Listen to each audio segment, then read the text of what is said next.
Every country on earth at the moment is reforming public education. There are two reasons for it. The first of them is economic. People are trying to work out, how do we educate our children to take their place in the economies of the 21st century? How do we do that, given that we can't anticipate what the economy will look like at the end of next week, as the recent turmoil is demonstrating? How do we do that? The second, though, is cultural. Every country on earth is trying to figure out, how do we educate our children so they have a sense of cultural identity and so that we can pass on the cultural genes of our communities while being part of the process of globalization. How do we square that circle? The problem is they're trying to meet the future by doing what they did in the past. And on the way, they're alienating millions of kids who don't see any purpose in going to school. When we went to school, we were kept there with a story, which is if you worked hard and did well and got a college degree, you would have a job. Our kids don't believe that. And they're right not to, by the way. You're better having a degree than not, but it's not a guarantee anymore. And particularly not if the route to it marginalizes most of the things that you think are important about yourself. Some people say we have to raise standards as if this is a breakthrough. You know, like, really, yes, we should. Why would you lower them? You know, I mean, I haven't come across an argument that persuades me of lowering them. But raising them, of course we should raise them. The problem is that the current system of education was designed and conceived and structured for a different age. It was conceived in the intellectual culture of the Enlightenment and in the economic circumstances of the Industrial Revolution. Before the middle of the 19th century, there were no systems of public education. Not really. I mean, you could get educated by Jesuits, you know, if you had the money. But public education, paid for from taxation, compulsory to everybody and free at the point of delivery, that was a revolutionary idea. And many people objected to it. They said it's not possible for many street kids, working class children, to benefit from public education. They're incapable of learning to read and write, and why are we spending time on this? So there's also built into it a whole series of assumptions about social structure and capacity. It was driven by an economic imperative of the time, but running right through it was an intellectual model of the mind, which was essentially the Enlightenment view of intelligence. That real intelligence consists in the capacity for a certain type of deductive reasoning and a knowledge of the classics originally, what we come to think of as academic ability. And this is deep in the gene pool of public education, that there are really two types of people, academic and non-academic, smart people and non-smart people.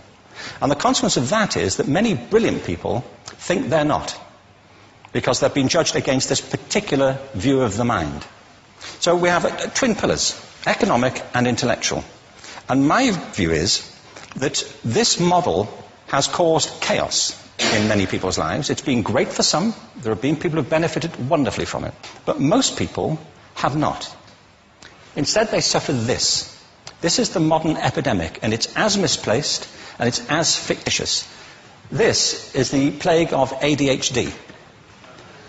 Now, this is a map of the incidence of ADHD in America, or prescriptions for ADHD. Don't mistake me here. I don't mean to say there is no such thing as attention deficit disorder.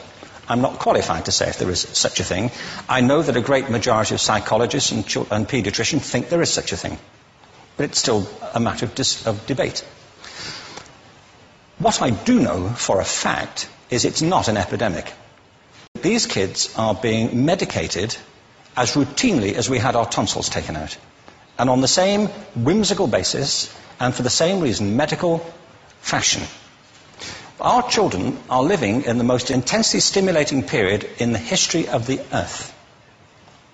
They're being besieged with information and calls for their attention from every platform, computers, from iPhones, from advertising holdings, from hundreds of television channels. And we're penalizing them now for getting distracted. From what? You know, boring stuff. At school, for the most part. It seems to me it's not a coincidence totally that the incidence of ADHD has risen in parallel with the growth of standardized testing. Now, these kids are being given Ritalin and Adderall and all manner of things, often quite dangerous drugs, to get them focused and calm them down. But according to this, attention deficit disorder increases as you travel east across the country. People start losing interest in Oklahoma.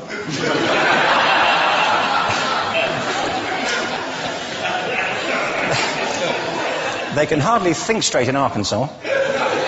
And by the time they get to Washington, they've lost it completely. And there are separate reasons for that, I believe.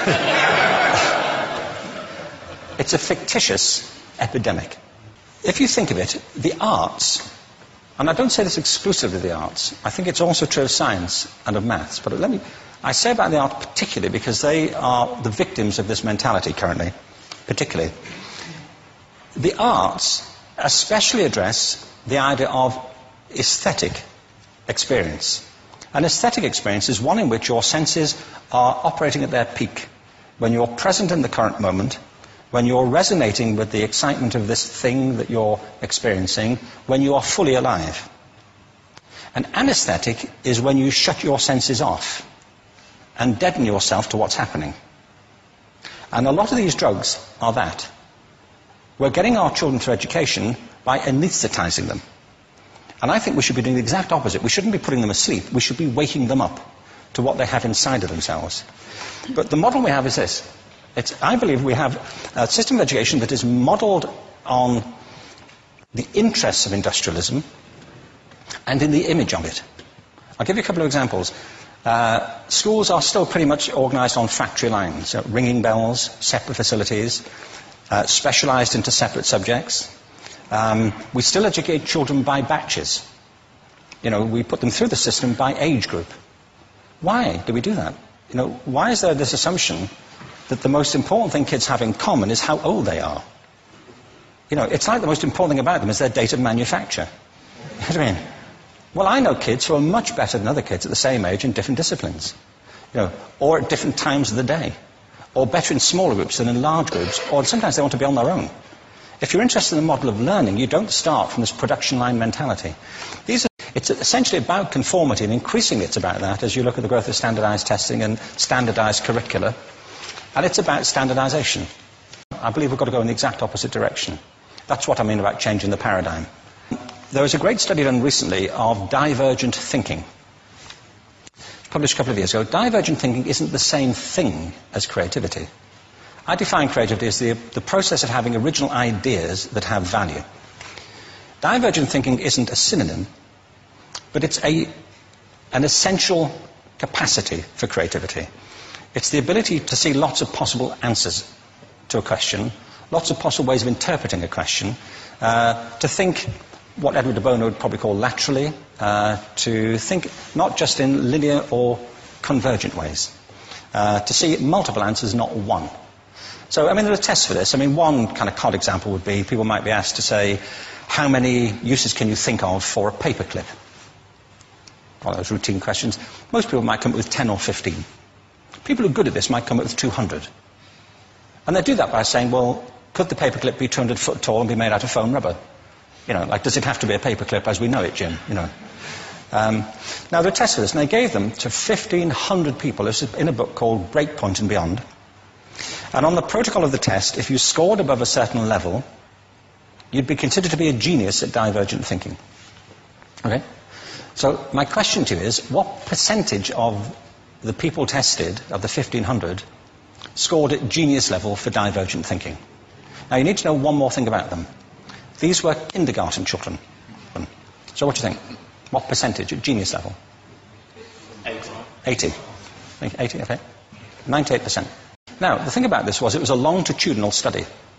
So they retested the same children 5 years later, age of 8 to 10. What do you think? 50? They retested them again 5 years later, ages 13 to 15. You can see a trend here, can't you? Now, this tells an interesting story, because you could have imagined it going the other way, couldn't you? You start off not being very good, but you get better as you get older. But this shows two things. One is, we all have this capacity, and two, it mostly deteriorates. Now, a lot of things have happened to these kids as they've grown up. A lot. But one of the most important things that happened to them, I'm convinced, is that by now they've become educated. They've spent 10 years at school being told there's one answer, it's at the back. And don't look.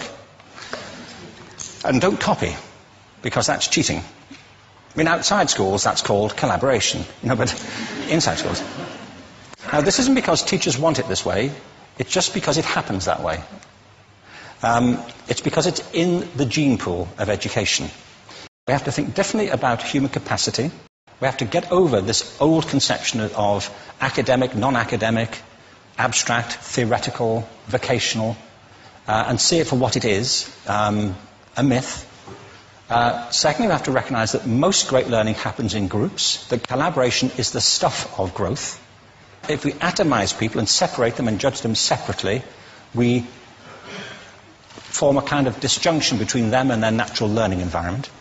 And thirdly, it's crucially about the culture of our institutions, the habits of the institution and the habitats that they occupy.